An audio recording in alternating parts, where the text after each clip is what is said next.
Venice is a city of immense beauty and historical significance, but it is also unique and not like any other city in Italy. As the capital of the Veneto region of northern Italy, Venice actually lies on 117 small islands that are connected by a series of bridges and separated by a network of canals. With a population of around 250,000, Venice is not one of the largest cities in Veneto, but it is one of the most visited tourist destinations in the country. During the Middle Ages and the Italian Renaissance, Venice was an extremely powerful stronghold and served as a major financial and military center. Furthermore, it was a place that saw great cultural and artistic development and was renowned worldwide. Let's explore the best things to do in Venice.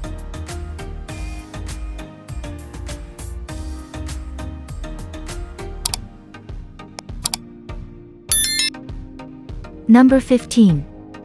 Torcello Island.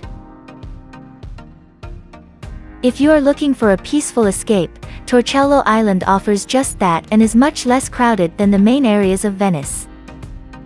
Located to the far east of the main part of Venice, Torcello is nestled behind Burano and is approximately 45 minutes from Venice Viaduct, a regular ferry.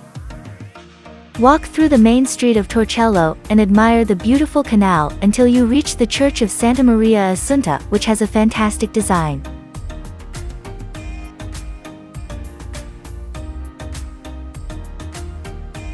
Number 14. Basilica di Santa Maria della Salute. Possibly the second most renowned church in Venice, the Basilica di Santa Maria della Salute sits on the opposite side of the Grand Canal to St. Mark's and stands out against the surrounding architecture. With a Baroque design, this church was completed in 1687 and is designated as a minor basilica of the Roman Catholic Church. Taking center stage on the Grand Canal, the exterior is decorated with 4 statues of the Apostles and the main dome towers above the skyline. The interior gives the impression of great space, and the hexagonal design allows light to pour in. Number 13. Chiesa di Santa Maria Assunta. Located in the Cannaregio region of Venice, the Church of Santa Maria Assunta is a fine structure that is also known as I Gesudi. The front facade of the church features several stone columns, ornate sculptured statues of religious figures, and a host of intricate detail. A huge bronze door serves as the main entrance. Constructed in 1729, this is one of the newer churches in Venice, but it is still important, and the interior contains a number of impressive artworks, such as the Martyrdom of St. Lawrence by Titian. Furthermore, artwork, frescoes and gold detail cover the ceiling of the church, and some beautiful motif artwork lines the walls and columns.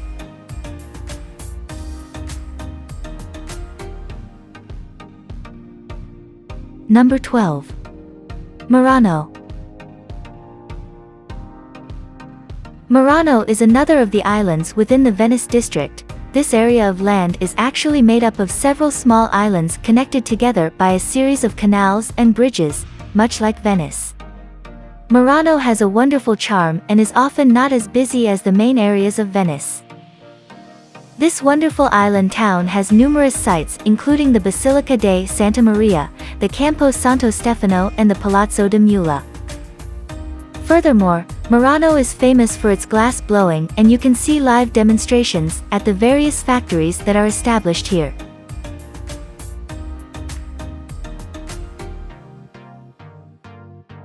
Number 11. San Giorgio Maggiore. This is one of the smaller separate islands that is not connected to the main canals of Venice. San Giorgio Maggiore sits a short distance from the Venice Basin and the Grande Canal and can be reached by vaporetto or private water taxi. Located on the island is the fantastic San Giorgio Monastery, the Church of San Giorgio Maggiore, and the large campanile that mirrors the one standing in St. Mark's Square. Walk through the small harbor and see the various boats moored, visit the fantastic church and monastery, and climb the campanile for amazing views back across to the main city of Venice. Number 10. San Marco, Campanile. As the tallest structure in Venice, the Campanile is a towering building that stands at a colossal 98.6 m high. The building that stands now is actually a reconstruction as the original collapsed in 1902. Originally created in the 9th century, the Campanile was used as a watchtower. Throughout the years, the tower has been damaged by fire, earthquakes, and even lightning. Made of a simple red brick design, the main shaft is quite simple, but the bell housing and pinnacle feature a myriad of arches and stonework, and the top features a golden statue of the angel Gabriel. Admire the tower from the Piazza di San Marco, but also take the elevator up to the top for possibly the best panoramic views of Venice.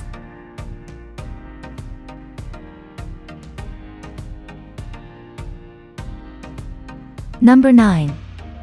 Ride a Vaporetto through the Grand Canal. The Vaporetto is the main form of transport in Venice.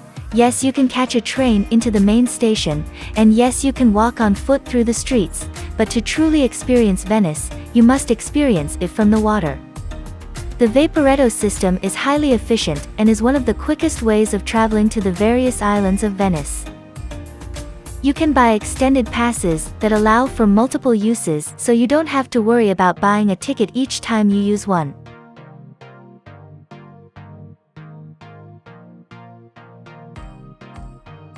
Number 8. Bridge of Sighs. Although only a small bridge in the relative scheme of Venice, the Bridge of Sighs is one of the most viewed structures in the city and is an important historic landmark. Passing over the Rio di Palazzo, the bridge connects the Prigioni Nuovi to Doge's palace. Legend has it that as criminals were taken from the palace over the bridge, they would cast one's last glimpse at Venice and sigh, considering their forthcoming punishment and imprisonment. Whilst visiting St. Mark's Square, it is an absolute must to glimpse this iconic bridge too.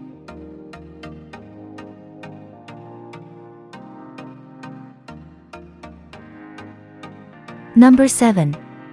Doge's Palace. One of the most renowned buildings in Venice aside from the Basilica and Campanile, Doge's Palace also sits in St. Mark's Square, but looks out onto the Grand Canal.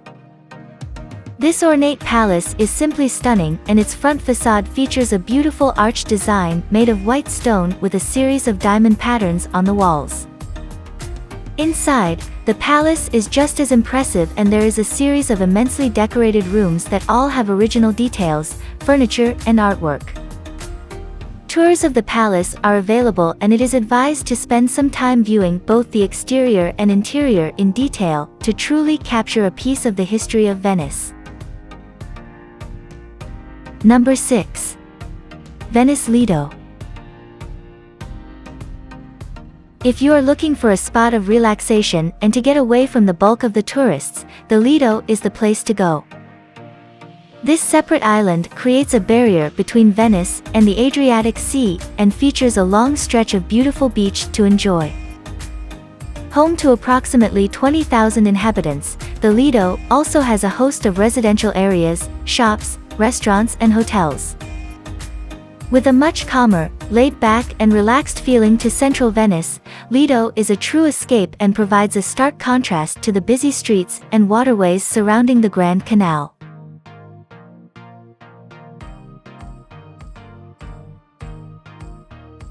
Number 5. Gallery dell'Accademia.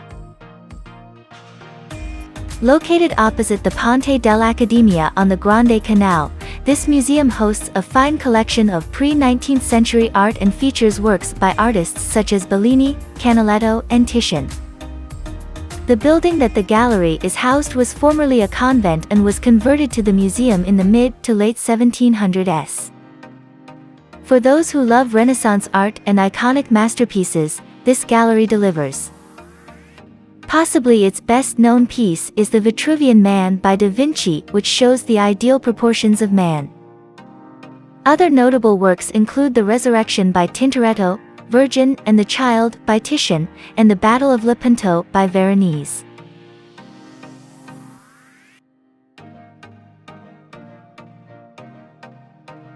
Number 4.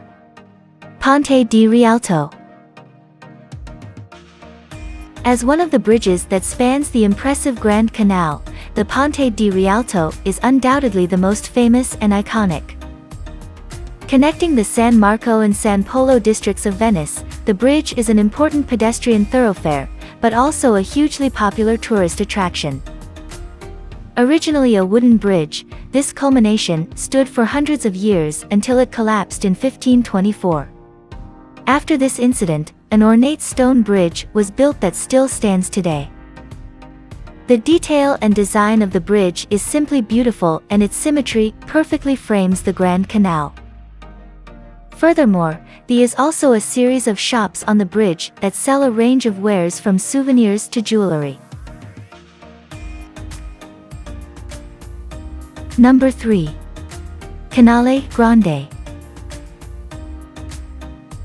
Venice has literally hundreds of canals that connect the various islands that make up the city, the largest of which is the Canale Grande. This monumental canal is more like a river, and it passes from one side of Venice to the other and snakes through the center in a large S-bend shape. Over 170 buildings dating from as early as the 13th century line the banks of the canal, and it has served as an important waterway in the city for hundreds of years. Only 4 bridges span the Grand Canal, as generally people and tourists travel along the canal, not over it.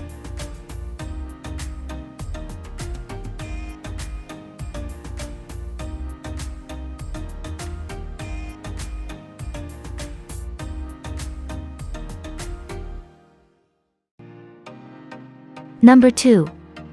St. Mark's Square.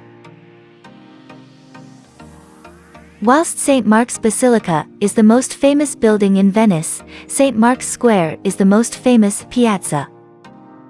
Located on the Grand Canal, opposite the island of San Giorgio Maggiore, this square holds huge importance in Venice and is a truly spectacular place to visit.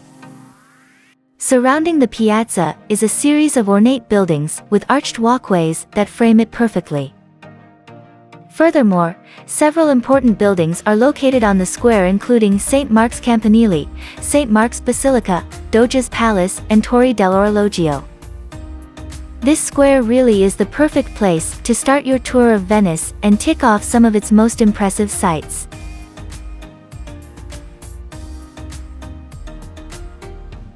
Number 1. St. Mark's Basilica. Easily the most renowned and famous building in Venice, St. Mark's Basilica is a sublime piece of architecture that has stood the test of time since its creation in 1092 and remains one of the most important religious buildings in northern Italy. Every aspect of this church is fantastic, from the ornate detail, sculptures and artwork of the front facade, to the beautifully painted frescoes and Byzantine works of art on the inside of the domed ceiling. Located in the Piazza San Marco, this basilica is easily accessible from the Grand Canal and is one of the best-known surviving examples of Italian Byzantine architecture.